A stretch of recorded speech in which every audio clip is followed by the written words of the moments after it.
Hello and welcome to the West Yorkshire Football Show. It's our Leeds United Preston preview, as well as catching up with all the rest of the Leeds United news as well. I'm Stephen Brown, and joining me as ever is Mr. Jason Booker. Jason, how are we doing, mate?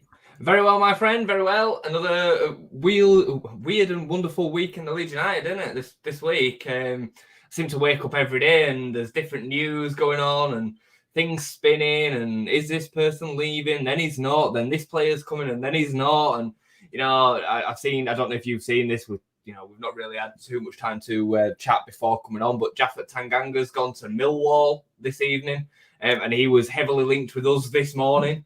So yeah, it's pretty crazy. I expected this window to be a little bit mad, to be honest. And then we have to bring ourselves back and remember that we've got games of football coming up, haven't we? So yeah, absolutely. I mean, it just dominates everything, doesn't it? As soon as a transfer window's open, it just completely takes over. You've got Fabrizio photoshopping players in kits and all that, and it's on when that's happening. Yeah. Please pop a like if you're watching us on YouTube, and if you listen on Spotify, please do leave us a rating and a review.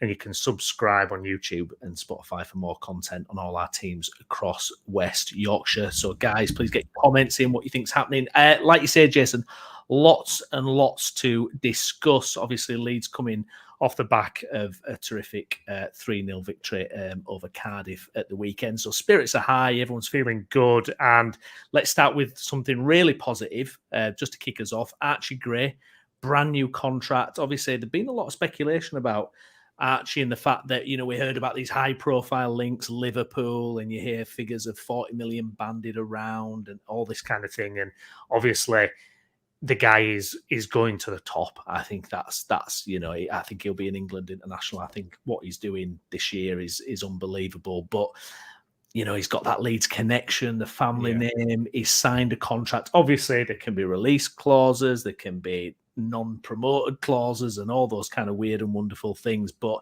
terrific news, and let's hope he sees out that contract and then signs another one. Absolutely. It's excellent news. It doesn't even go live until he turns 18 in a couple of months' time, I think it is. I think he turns 18 in March, which is just wild, isn't it? So he's still getting paid the basic wage that he'll have signed a year ago when he signed his 2-year scholarship that they legally can sign at 17-year-old. He deserves the contract. First off, he deserves an increase to his wage because he's now a professional footballer. Not to skip ahead because I guess that it'd come up at some point tonight, but when I was at Thorpe Arch the other day, to see him walking into school, it was hilarious.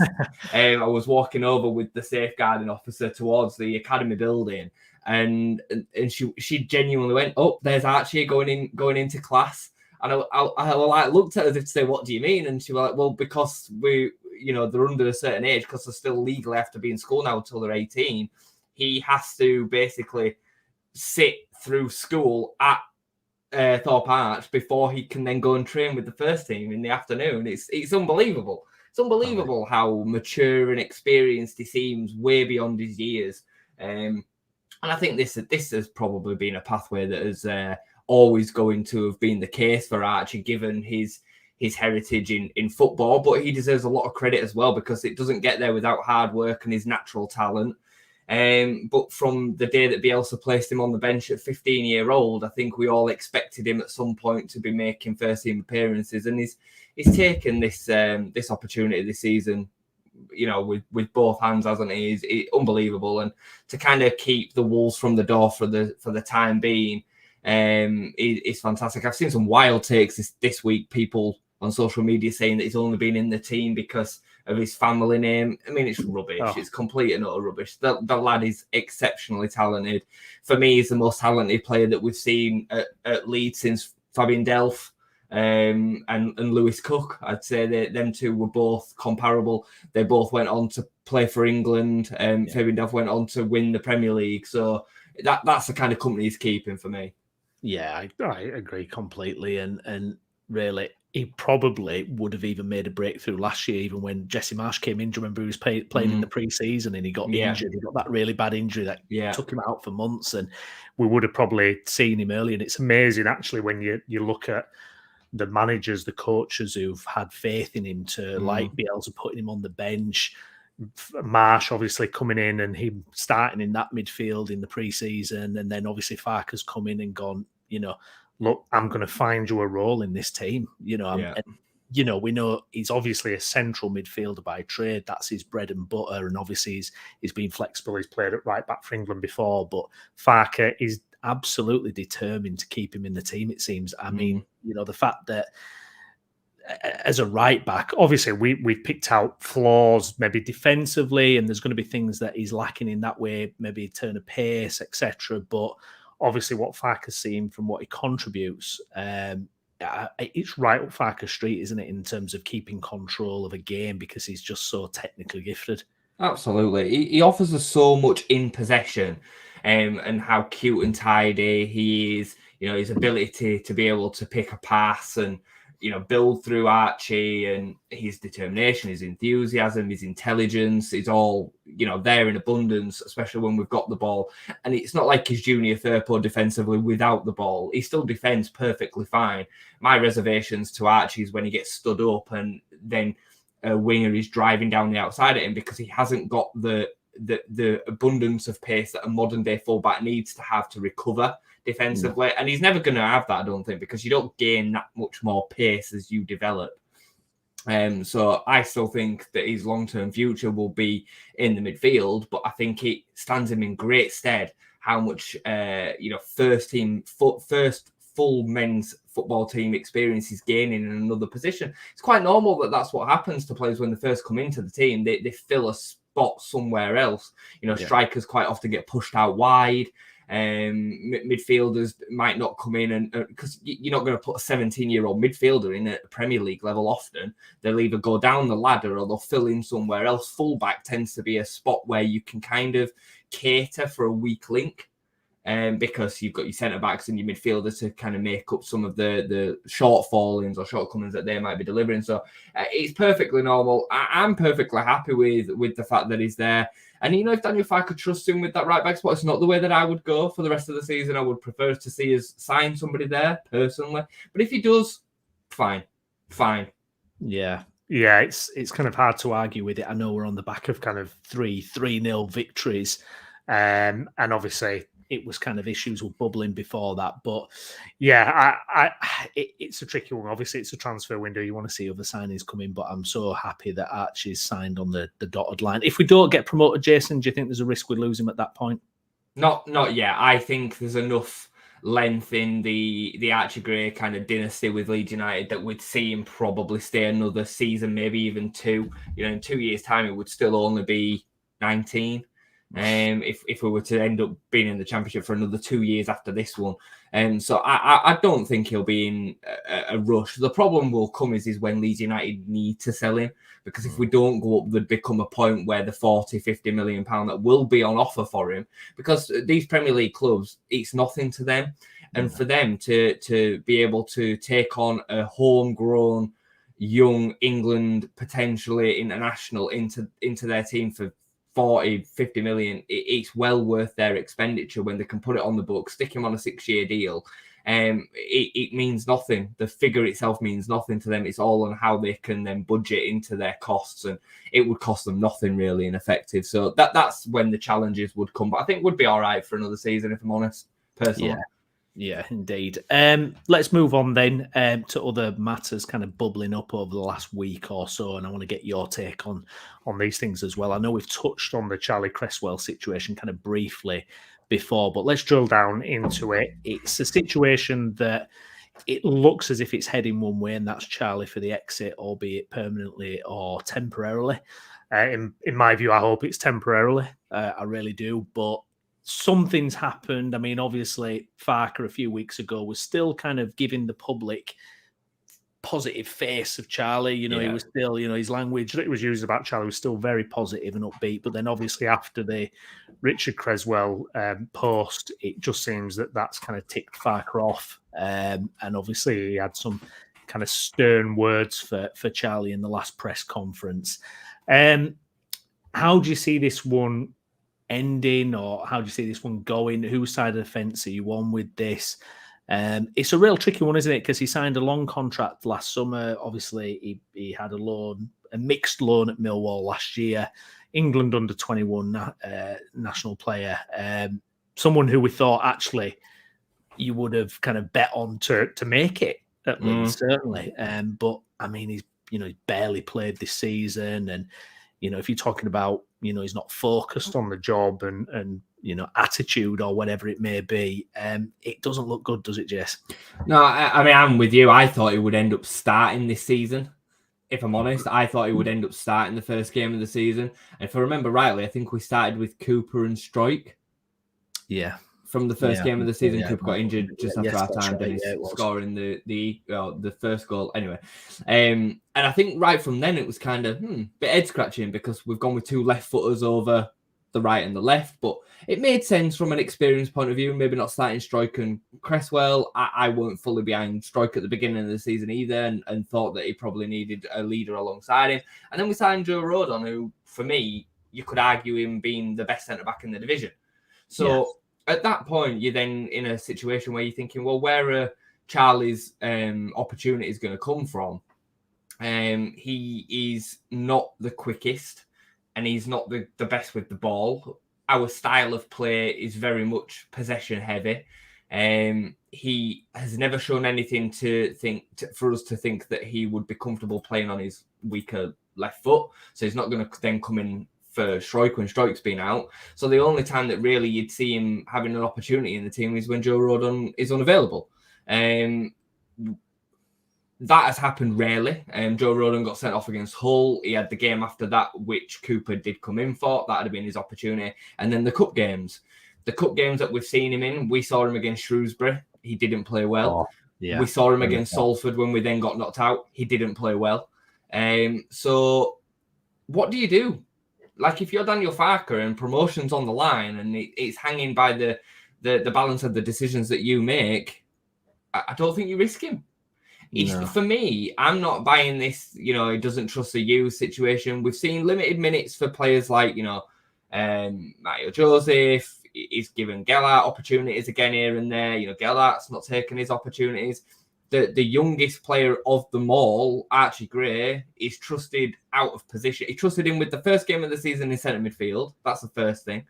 And then he's trusted him ever since at right back, since we've needed him there, over Luke Ayling, bear in mind, who was our vice captain and arguably, over the last few years, one of his most important players. He dropped Luke Ayling and brought in 17-year-old midfielder Archie Gray to play right back instead. So for me, there's no problem with the youth.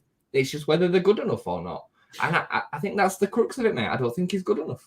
No, and do you think that's a problem? Because we're kind of fixated on this kind of crop of young players that were at the club, came to the club maybe 2 or 3 years ago, whether it was kind of from the academy or kind of, brought in like Matteo Joseph, and this expectation and this, Gelhardt, Cresswell, Hjelde, Darko Jebe, this kind of expectation that this were going to be, these were going to be fantastic players, but the reality is different, isn't it, Jason? When you actually see them and Farke's obviously day in, day out with them in training.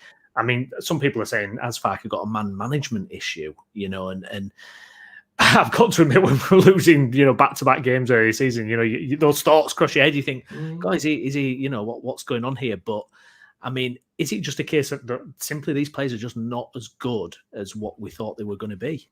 I think that the facts is that whenever you either develop a player or sign a player for development, the likelihood of them then reaching the peak of what you need them to, which in our case is the Premier League, it's limited. It's minimal chance that they're actually going to get there. All the 72 Football League clubs plus the Premier League are all developing players all the time in the hope that they will be the diamond that gets sold to the Premier League or for Premier League teams come through, i.e. a Phil Foden or an Oscar Bob who's coming through now, right?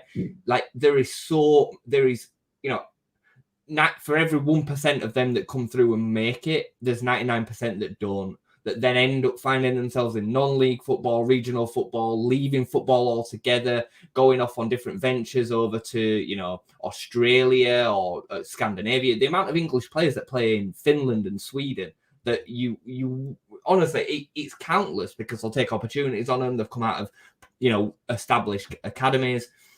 And for the everyday football fan, they get lost on it. They don't understand just how difficult it is to make that grade. So I just think we're just seeing what's normal. We were sold a bit of a vision by Orta and Rads that we were signing these youngsters who were going to develop into first-team players. The fact that the likes of Sam Greenwood, Stuart McKinstry, McCarran, all of them names ended up making first-team appearances is nuts. It's crazy that Bielsa had to kind of work under that regime really for so long, especially at Premier League level.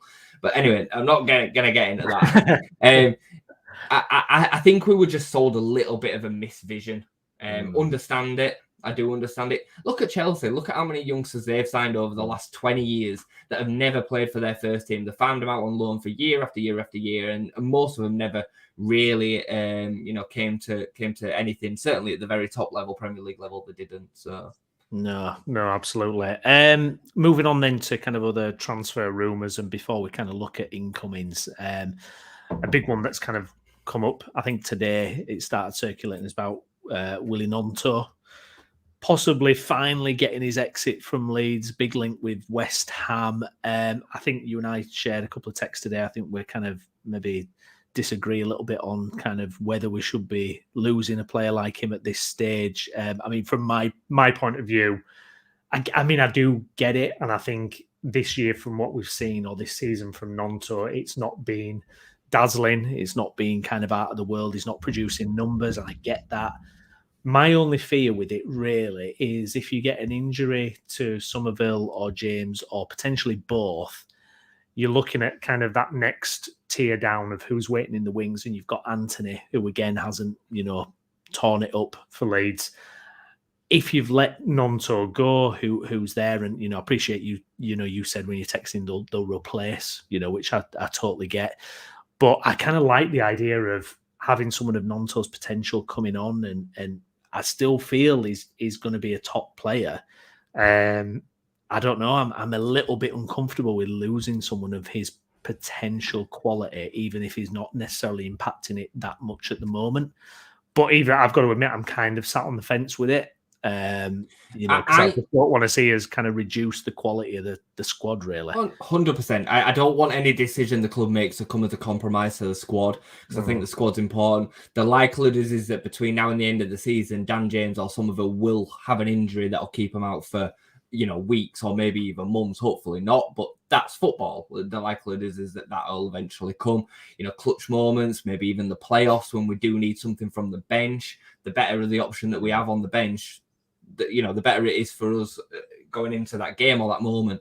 For me, though, the problem that we've got at the moment is I don't think Willy Gnonto really wants to be here. That what we actually see is him always involved, and he's celebrating with Cree, and when he comes on, he runs around and whatnot. But what we're actually seeing is different when it then comes to his ability out on the pitch. And I'm also caught in a little bit of two minds as to whether he's actually as good as what we maybe first thought he was. He obviously comes with a reputation. He was an Italian international before he left Switzerland at a very young age, but they also didn't have an abundance of options in them positions. The Italy team that he was playing in wasn't the Italy team of even 3 or 4 years before that. And I ask the question, why was Willy Gnonto not picked up by any Italian team after he left Inter Milan as a kid and he went to Switzerland? Why was that? The moments that we saw in the Premier League were fleeting. They were brilliant. There were some fantastic moments, and I bigged him up as well. But when you actually think back about that season, we were terrible. And the moments that shone for Leeds were a few of his. That were really all we had to go on for any sort of optimism, really. But even then, there were still few and far between. I've made this point before. It got to the point where Javi Gracia dropped him. It then also, when Sam Allardyce came in, he said, you can't drop that kid. He needs to play every game. He started his first game. He then dropped him. Sam Allardyce didn't play him again either. Between then and the end of the season, I think he made fleeting sub appearances, but he didn't play. In between the start of this season and now, he's not been able to dislodge Somerville or Dan James. I love Dan James. I love everything that he's given to the club this season. But technically, Willy Gnonto should be better than Dan James. But the facts are is he can't get him out of the team at championship level. When he comes off the bench, whether we're in front, behind, drawing, the moments that Gnonto has had to actually impact the game, it's been very minimal. I remember the performance against Ipswich. I thought it was very good away. When he started that game, he was good. But apart from that, I can't think of a Gnonto moment this season where I thought, yeah, he's really come on and impacted this game. So for me, I think he's dispensable as long as we can sign a replacement that comes in that wants to be here and potentially progress on.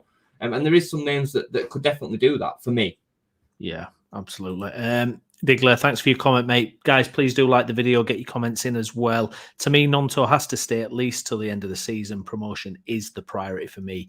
And for that, we need strength in depth. Just let me say before we move on with it, my main concern with this situation with Gnonto is that for every transfer window that passes, his transfer value depletes. He was at the absolute maximum stock when we came down that we're probably ever going to get from him until he proves that he can actually play, you know, a 30 million, wasn't there? 30 million was banded around. 25, 30 million quid. We're not going to get anywhere near that now. Now, at the moment, I think we would probably be able to twist West Ham's arm for 20 million quid. That's all 15 million plus some add-ons plus some sell-on fees or whatever. I think another transfer window goes by, and especially if we stay down, I think that value is 7 to 10 million. So especially with him not playing for a full year, Browney. So that's where I'm at. That's where I'm at. If you remember right, like I said I'd have sold him at the end of last winter. Before we knew about Sinistera and all that, I said if an offer comes in 30 million quid, I would sell him then. Obviously, it then changed rapidly because of what happened with Sinistera and all the rest of it. So, yeah, for me, if we can get that level of money, I'd still take it and I'd replace him. Yeah, and it does become a question of how much is too good to turn down. I mean, 20 million. I mean, you've quadrupled your your value there, and for what you signed him for. I mean, it would be hard. I think 20 million would be hard to turn down. And then I guess it'd just be what are they going to do then? I know they've got a couple of loan slots still available. So we wait and see on that one. 20 million basically pays for everybody that we bought last summer, maybe with the exception of Pirro. If you Ampadu, Gruev, whoever else, it pretty much covers all of their transfer fees. So yeah. It's like when we sold Tyler Adams, wasn't it? And suddenly it was like it just opened everything up, didn't it? Really, in terms of what we could do. Okay, I mean, let's have a look at then some incomings. Couple of spots in the team, obviously, that we've debated for so long. Right back, left back, these full back positions have they've been driving us crazy for years, and we never seem to be able to just slam the door shut on it. But some links, I mean, in terms of kind of right backs, I mean, I think Nico Williams has been mooted this week. I mean, from Forest, Burnley's Connor Roberts. I know Ben Johnson's been mentioned as well. Where would you like to see us go in that direction, Jason? Do you think any of this is realistic? I think some of it's realistic. I think some of it's completely unrealistic. I think the Nico Williams signing is completely unrealistic. He's on 80 grand a week. Some of the information that's come out about Forest this week, by the way, wow, what a terribly run football club that is. 100 grand a week for Chris Wood after he made 3 squads after he signed from Newcastle. Wow. Anyway, I think Nico Williams is completely unrealistic. Not without them, taking a huge amount of the wage. I would love to have seen Ben Davies come in. I know that's been bandied about this week, but again, I just think it's completely unrealistic. Big wage. He's played a lot of the season with Spurs. Andrews has trusted him. He's been there nearly 10 years now at Spurs. Does he come on loan for 6 months? I don't think so. Does he come if we offer him a 3-year contract? Yeah, maybe. But are we going to do that on that level of money, not knowing what division we're going to be in? I don't see it. I'd be stunned if that one comes off. The 2 realistic ones for me are Connor Roberts and Ryan Giles. I think they're both really doable. Connor Roberts has barely played this season, made a few squads, but rarely played for company at Burnley this season. He knows the Championship extremely well. His wages won't be over the top or unrealistic. And Ryan Giles literally just signed for Luton from playing pretty much every season of the last 3 in the Championship. Showed himself brilliantly at Blackburn, Cardiff, and Middlesbrough. And he's not playing enough for Luton. I think that'd make fantastic sense as a loan signing. If we can't get him permanently, I think he'd be a left back permanent option for us in this division. And if we got promoted, I think he's good enough to play Premier League football. I just think for whatever reason he's not being used enough by Rob Edwards. So I think them two are the realistic ones, if I'm honest. Think of some of the other names that have been bandied about. Ben Johnson, Ben Davies. No, I said Ben Davies. I mentioned Ben Davies, didn't I? Ben Johnson's the other one, isn't it? Yeah, Ben Johnson as well. At West Ham. I mean, are you kind of surprised we haven't got actually anything done yet? I mean, it's, we're on the 18th today. It's not panic stations yet, but would you have expected something to have been done by now? I mean, I said to you that I expected on the 1st of January for a left back to walk through the door. And then about 2 days before, Firpo were in and out of the team, or he was back, and he then had a couple of okay His timing, that guy's timing. Yeah, it's unbelievable, isn't it? I am surprised that there isn't something, but I'm also not surprised because that's the way that the 49ers work. They made Glenn Kamara wait pretty much the whole window. We saw it with Pirot. There were other targets that we wanted that didn't come before, so then they pushed the button on him. I do worry that somebody like a Connor Roberts won't want to wait and be kept on a kind of a fish hook as our second choice while we hope that Nico Williams does come available, just for instance, and then he decides to go to Sunderland or wherever, you know what I mean? Yeah. Somebody that's maybe not quite as high up as we are with the wage expectations, and he'll go somewhere else. So I do worry a little bit, but I do think I have confidence that they'll do the business before the end of the window that they need to do. I do worry that Farke wasn't as concerned by the releases of Jed Spence and Ayling as maybe what I thought he was to start with. I do think there's a part of him that thinks we could probably get through with Archie, Byram, Shackleton as the right backs, and then Firpo and Byram as the left back. I do think there's a world in which that exists. Yeah. So, I agree, because I think there doesn't seem that urgency, if I'm being completely honest. I think, like I mentioned about Firpo's timing, you can imagine that window slams shut and he gets an injury. That's what it's like for him, unfortunately, through, bad luck and whatever else you want to talk about. Byron, we know, is injury prone as well. I mean, if you had to do a left back or a right back, which one are you taking? 1,000,000% a left back, 1,000,000%. I would, right now, if you said to me, right, you can only have one signing for the rest of the window and it's Ryan Giles, would you take it? I would take it. I really rate Ryan Giles. He's set piece specialist as well as corners, free kicks. His delivery is fantastic, and he's proven 3 times that he can do it at Championship level. I really, really like Ryan Giles. I mentioned him in the summer. He was somebody that I wanted, and then he ended up going to Luton. So I would be more than happy with that one, mate. Yeah, more than happy. I think at right back, Archie's shown that he can play there. I think Shackleton's proven that he can play there to a standard that a second choice right back would. And I think if we've got a good left back that's first choice, Byron can then go and play right back. Yeah. So we've all waxed lyrical about Byron when he's been fit this season at left back. So imagine that we could have a fully fit Byram at right back for 10 games, and then Archie has to fill in for 10 games. Only got 19 games left to go. So, for me, there's a world in which that makes a lot of sense. Yeah, it's going to be interesting to see how it plays out. I thought that there might be a crazy period in the window, but I can see it kind of maybe heading down to the wire. But we'll wait and see, because, the 49ers, the way they operate, like you said, it's very discreet. It's very, all of a sudden, there's a signing and, It doesn't feel like what it did under Rads, does it? Like, we used to wait all window under Rads and then get to last day and it was carnage. It doesn't feel like that. It feels like it's methodical, it's calculated, it's with, proper business head on. I don't want us to see us go out there and waste money. No. All of our business, all of it has been good. All of it. Some has been excellent, some has been just good, but all of it has been good. You think of what we've now seen from Gruev for £5 million for a Bulgarian international, Ampadu, Rodon. Jed Spence has probably been the only bad one. But even that, I think, was second choice. Yeah. Who was it that we wanted before Judgment? Oh, Max Aarons. We wanted Aarons, didn't we? Max Aarons from Norwich, who went to Bournemouth. I think Jed Spence only came because we didn't get him.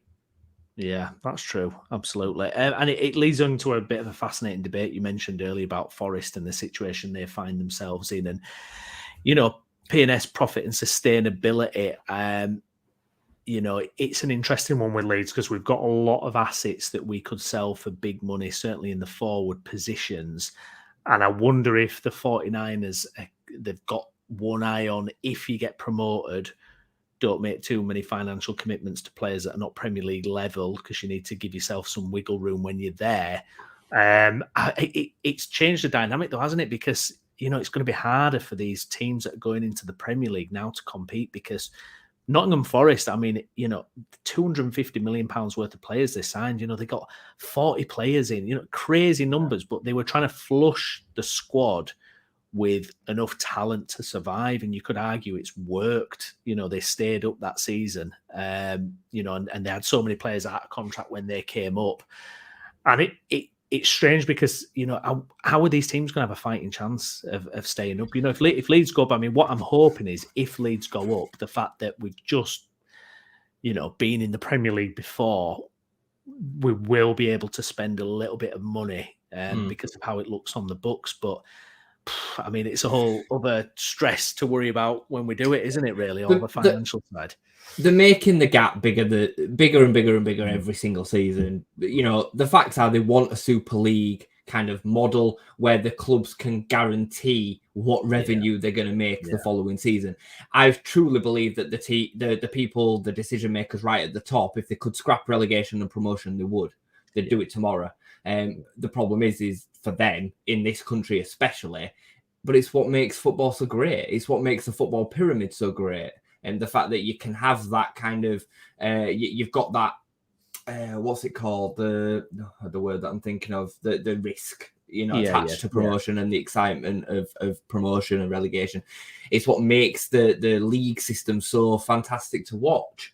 It's one of the reasons why the MLS is just completely unpopular, because it's got no, the word. You mean there's no danger. There's no kind of. I know you mean, there's a word. There's a word that word. Oh my! I know exactly the word that you mean, but I just cannot think of it. But that's what makes the football pyramid so great, and you know they are trying to bridge that gap and make it even bigger. I don't have sympathy for Forest though, because there's still the rules. They are the rules. And if you're going to break the rules, expect to be punished. And I also think that the way that they went about it was wildly stupid. You know, it was never going to be really that manageable short-term or long-term to have that many players come through the door. I think it's bad for the players, but of course they're going to sign them contracts. They'd be stupid not to. Look at John Joe Shelby, Chris Wood, and countless other names that are signed for wild money. You'd be silly not to sign them contracts and take the money. You know, I was reading about Harry Arter the other day, and he's got 3 years worth of contracts, £6 million, and he's not played for them for 2 years. He's been out on loan in Championship after he signed that contract. It's unbelievable. What they did with Lewis O'Brien. Signed him and never played. Even register him. I mean, it's just unbelievable, and that's the owner in it, and just playing. But the reason that profit and sustainability, you know, is in place is to protect these clubs from, you know, if Marinakis decides to stop putting money into the club tomorrow, it won't be him that suffers. Sure, he'll lose the money he's invested, but he still has to sell the club for a value. He'll still get some of it back. It won't be him that suffers. It'll be the club, the fans, and the future owner that won't be able to come in and invest the same money to keep it running in the same way. That's where the problem comes. So, and that's why you can't do it. So, I wonder what the answer is though, because it, like you say, it does kind of form this kind of, you know, the haves and the have-nots. And can you ever have a team kind of flying high, they get promoted and suddenly they skyrocket up the league? But then, you know, you can argue that you've got your Brentfords, you've got your Brightons, you've got your teams who are just so creative and have planned so well that there is a way of doing it. I mean, you know, when we went up the first year with BLs and we finished 9th, you know, it was, you know, it's incredible. And it should be, you know, it's the hardest league in the world. It should be a massive challenge when you get there. But the fact are, Ron, is well, there's always going to be a gap between teams, because everything's driven by the popularity of the football club. So you're only as successful as the attraction that's around you. The reason that we kind of get up and at it with Leeds is because we know the capture of audience that's available to us is huge. We know that we're one of the biggest cities in the country. The availability for us to be in and amongst that is there, and we just can't get ourselves there because of bad off-field management. But the likes of Arsenal, Manchester United, Manchester City, Chelsea, these clubs that have got population around them, they're always going to be there. They're always going to be more successful than a Reading or a Watford or Shrewsbury, because they're never going to be able to attract the fan base to generate the money. It don't matter if a multi-billionaire came into Shrewsbury, because that billionaire would never be able to make the money and attract what he would need to keep them up there for that long. Yeah, it's like Salford, isn't it? You can have all the class of 92, whatever you talk about, but you can't make fans turn up. And fans still don't want to watch them. No, exactly. Yeah, it's fascinating. You hope that Leeds have got scope with all that potential, but I mean, it's potential that I've heard all my life supporting Leeds, and we've very rarely stood up to it, to be honest, unfortunately. But hopefully things are heading in the right direction. I've got to say, at this point in time, I have massive faith in the 49ers. I really feel like I really like how they're going about the business, even the kind of social media stuff that the club puts out now, the way it dealt with Ayling, and obviously Archie signing a new contract. There's this fantastic Leeds United videos going out as well with Eddie Gray. There's a lot of great stuff out there. It does feel like slowly but surely the pieces are getting put together, doesn't it? And I think they're fantastic. I think everything that we've seen from them has been brilliant. They were aggressive in the window. I questioned it at times as well during the window, but they were aggressive with the players that they kept. They did everything to keep the best player the division would have had in Sinisterra. They did everything to keep him, and we were only forced the hand right at the last minute. And even then, we were like, well, we're not doing it completely on your terms. We want something back in return. That would never have happened under Radrizzani. All them players that are gone, that have all been sold. For the best price that we could have got for all of them. So I've got complete faith in the way that they're operating. I think they'll be savage. I think they'll be cold. I think they'll be savage and cold with Daniel Farke as well, should the time come. I do. I think that'll be there. I complete faith in them, mate. Faith in them. No, I agree. And, they could have easily got, when we got relegated and there was no deal in place to buy the club, they could have easily gone, you know what, we'll just sit on our minority stake. And we'll let someone else kind of, steer this ship at that point. Just to round off on transfer things, Skip, thanks for your comment, mate. Would you be worried if we don't bring any signings in this window? Well, we've kind of skirted around that. I mean, for me, I would like to see the squad bolstered. I think, good results can hide things for us. We saw that with Bielsa in that second season in the Premier League, where we had a couple of good results. We didn't sign anyone and we got punished. And I would hate for that kind of thing to happen again, where we have a good month and then the wheels come off and, Firpo's injured again, or you've let Gnonto go and you haven't replaced him. I don't want to see that kind of thing. Would I be worried? There would be concern. There absolutely would be concern. I would like to see things happen. However, I do think the squad is strong. I really do. And I think the thing with like Archie at the right back, his trajectory is upwards. He's absolutely going to get better and better. But to be honest, Skip, I would be a little bit concerned. I'd agree with that. I'd still, preferably like to see us sign a 10. We're not going to do that because of the recent kind of change arounds, Pat's form. If Pat can stay fit, I'm happy with the attacking options that are available to us. If Gnonto goes out, I would fully expect him to get replaced. The club, right at the beginning of the window, said they will be using their loan spots. We started with 2. We've now got 3 because of Spence going back. I would fully expect them to all be filled. But the facts is that these clubs that are dictating these transfers, i.e. the Premier League clubs, are waiting until towards the end of the window to see what they need before they will then action a loan signing going out. The likes of David Brooks. He has got a place to play in that Bournemouth squad. But if they don't need him come the end of January, they will loan him out to then save on the wages and give some probably game time to maybe a Sinisterra at Bournemouth or whoever else have got in there. Same goes for Connor Roberts. Burnley are in a position where they could still stay up this season. They need all of their available squad. What do they need at the end of January? Do they sign a replacement that improves them in that area to then allow Connor Roberts to go out, or Nico Williams, whoever it might be? So for me, I'm not concerned that it's not happened yet, because I understand why it hasn't. If we get to the end of the window and we've signed nobody, would I be worried? Yes, because we definitely have some gaps. We had gaps with Ayling and Spence, and we have got even more gaps now. If we just signed a left back, I would be okay. I wouldn't be completely and utterly happy, but I think right now that is still the key area, because both of them are sick notes and neither of them are right for their own reasons. Byram's a right back playing at left back, and Firpo's just not good enough. So that for me is the key spot. Yeah, indeed. Calvin Ramsey, would you take Calvin Ramsey? My worry with Calvin Ramsey is are we just creating the same issue that we've been having all season anyway? He's been out on loan at Preston and he's been injured for most of the season. So is he just going to come and end up then being injured for us? And is he going to get in front of Archie Gray? Is he more ready to play right back at championship level than Archie Gray is, who's now played 20-odd games this season?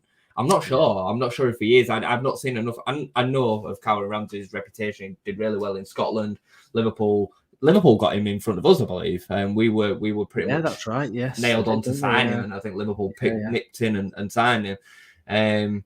So it'd be a good signing for us. But I'm just not. For me, I think there's better options.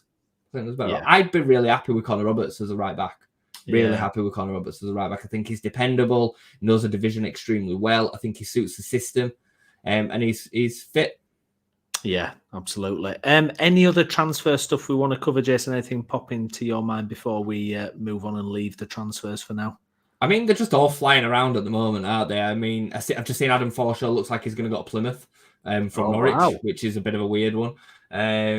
Just talking ex-Leeds players, not Leeds transfer now, obviously. I would be super happy with Benson from Burnley, which is the replacement. We've been kind of linked.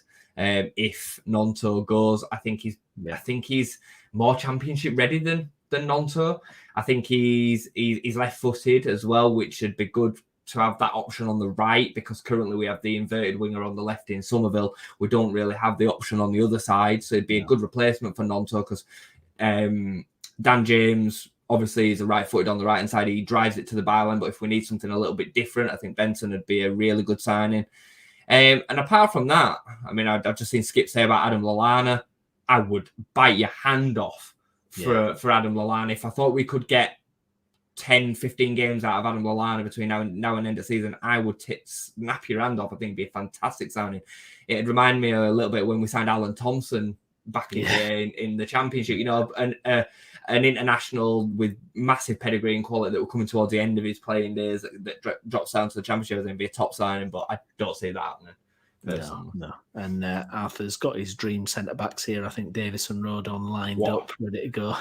Best centre backs in the best partnership in the division. But I think Ben Davis would be. I think he'd be the best signing in this window. I really do. I think he's not going to come to the Championship. He's not going to come to the Championship. I'm not even allowing myself to believe that one. I know, absolutely. Okay, well, we'll park transfers for now. We've got a few days left in the transfer window. We're going to be having a transfer deadline day special on the channel as well, where we'll get all the guys on and kind of take you through to the window closing. Can't do the show without mentioning this guy who's announced his retirement. Robert Snodgrass has retired from football. For me, one of the best Leeds United, my favourite Leeds United player from that era. Noddy, tremendous player. I mean, I think he got about 170 appearances for Leeds, and we were the club he made the most appearances for. He really was a bright spot at a time when there wasn't loads to be that happy about, and it was obviously a difficult time, and it was lost. We should never have lost him to flipping Norwich, and it was a typical move of the time. But what a tremendous player, Jason. I mean, I'm looking through some of his goals, and I mean, he's scored some absolutely unbelievable goals. Top player. I've always said about Snodgrass, if he had pace, he'd have been a Champions League level player. I think he was elite everything technically, which is why some massive football teams have taken opportunity with him in the Premier League. West Ham, Villa signed him as well. He were at Hull as a big signing for them in the Premier League. Norwich. That's the only thing he was missing was blistering pace, but technically he was fantastic. Good on both feet, set pieces. He was good at free kicks. I remember the season that we signed him in League One. We signed him from Livingston.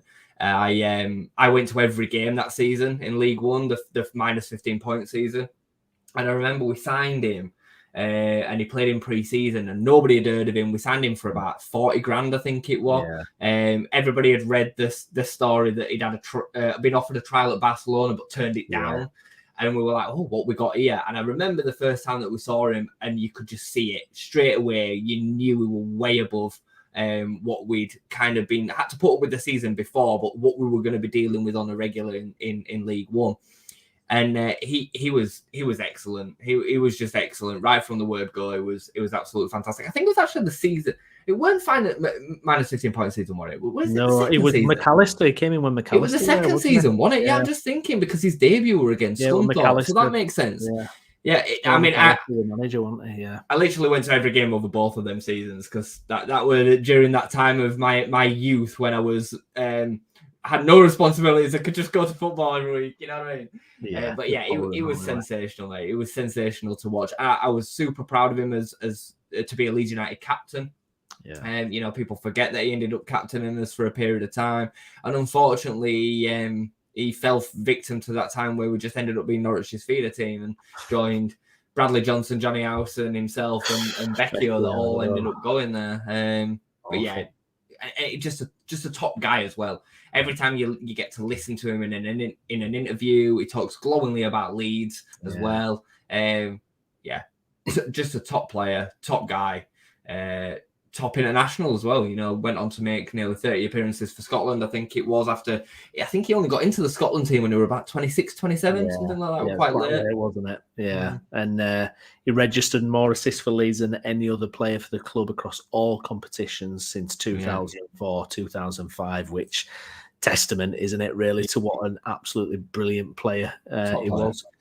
So enjoy your retirement, Snoddy, and if you fancy making a podcast appearance, please. That'd be amazing, wouldn't it? That'd be amazing. I've seen a few of his interviews where he talks about like stories and stuff at Leeds. You just can tell that he genuinely loved the club, loved his time there.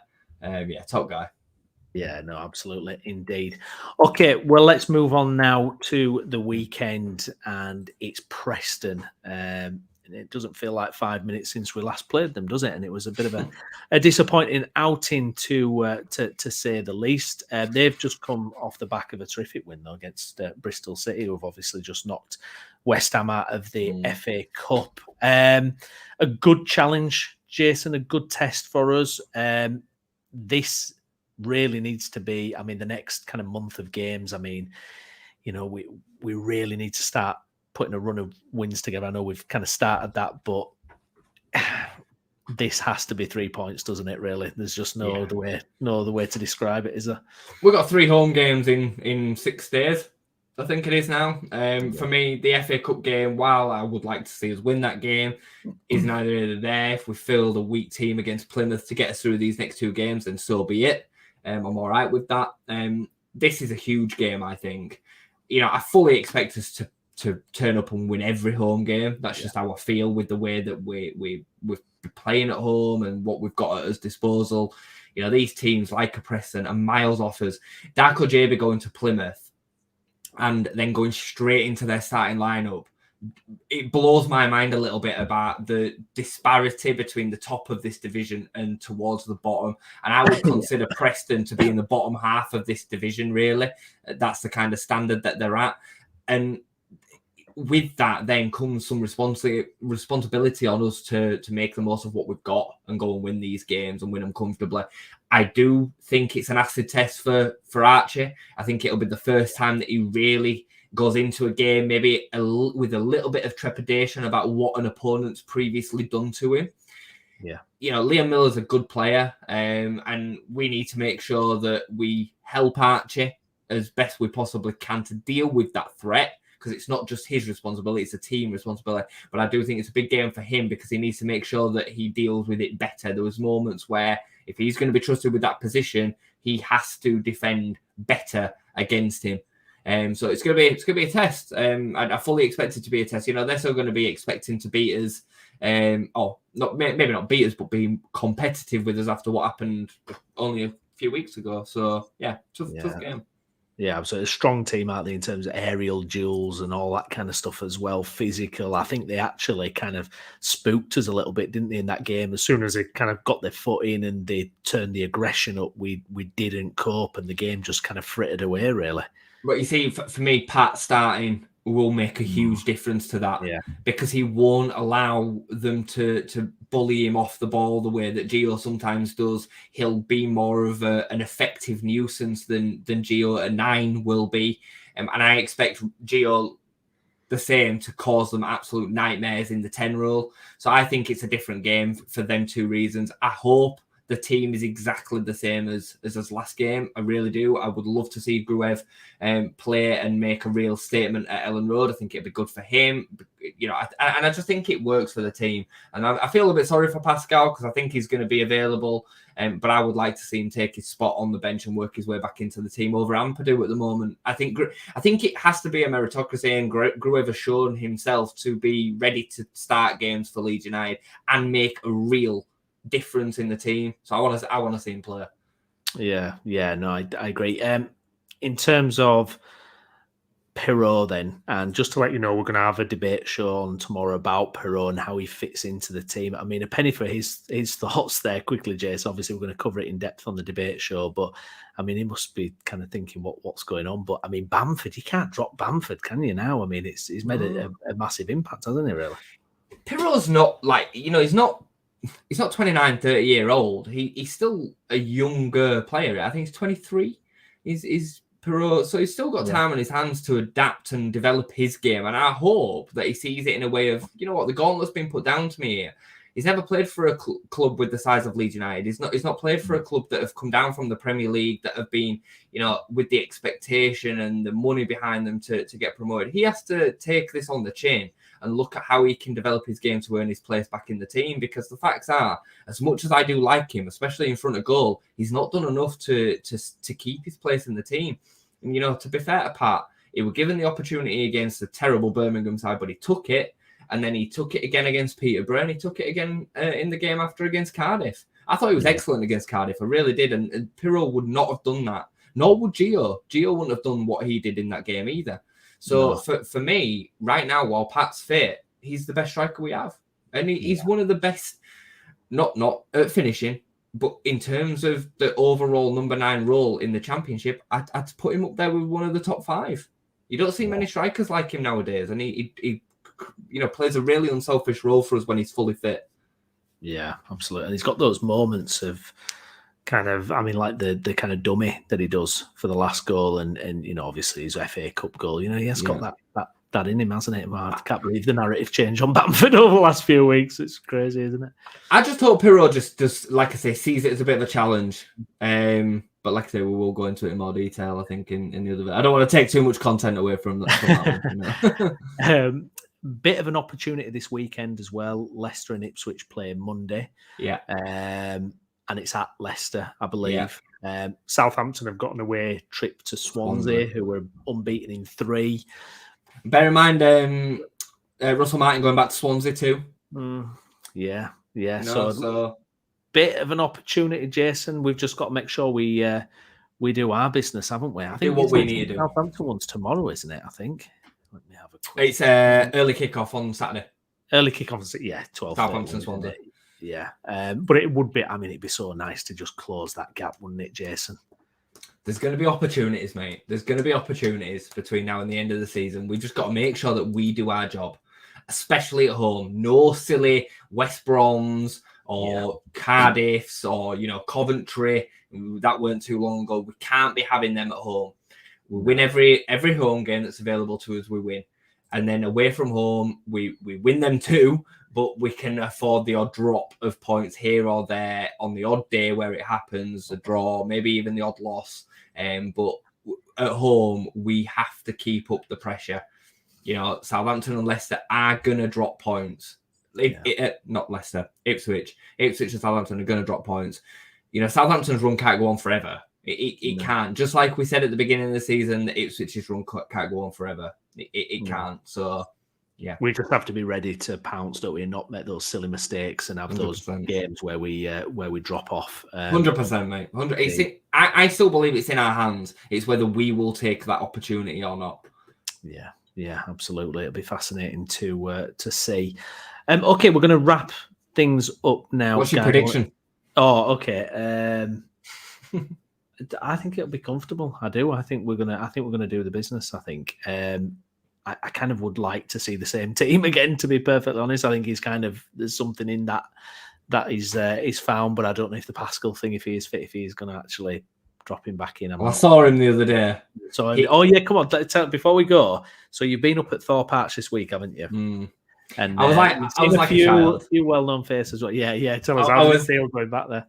I was sat in reception waiting for the lady to come down and collect me to take me to where I needed to go. I was kind of like looking around, and I'd been there maybe about 5 seconds, and the door opened, which is kind of like frosted glass at the front of Thorpe Arch. And the door opened, I could see Stewie and Ampadu like having a chat.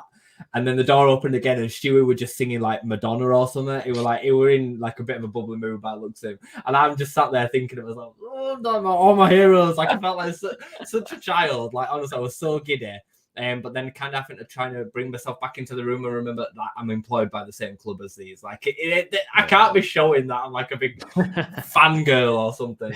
But yeah, it was quite surreal to be just in and amongst the lads, just going in and out of the changing rooms. They were, up and down the stairs from getting ready in the. I think they were having a video session upstairs, and then the changing rooms was down through the reception where I was sat. So Melier, Stewie, Coops, Gio came into the reception and were talking to the receptionist about the skiing video that he put out on Instagram, which I think a lot of fans were like, oh my god, he's skiing, like he's gonna break a leg. And Gio was just basically having a laugh with the receptionist that he weren't actually skiing, it was just how it looked on the video. But when he retires, he said, oh, I'm a footballer, I can't ski.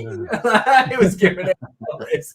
It was amusing, but it was a bit surreal to be involved and just be kind of a part of it for a few minutes, you know what I mean, and experience that. But it was definitely a bit of a childhood dream, if you like. But I'll refrain from asking for a picture or anything like that, because I think it's different when it's around the ground. Yeah, but they're at work in training environment, isn't it, for them? I didn't think it was appropriate, especially for me.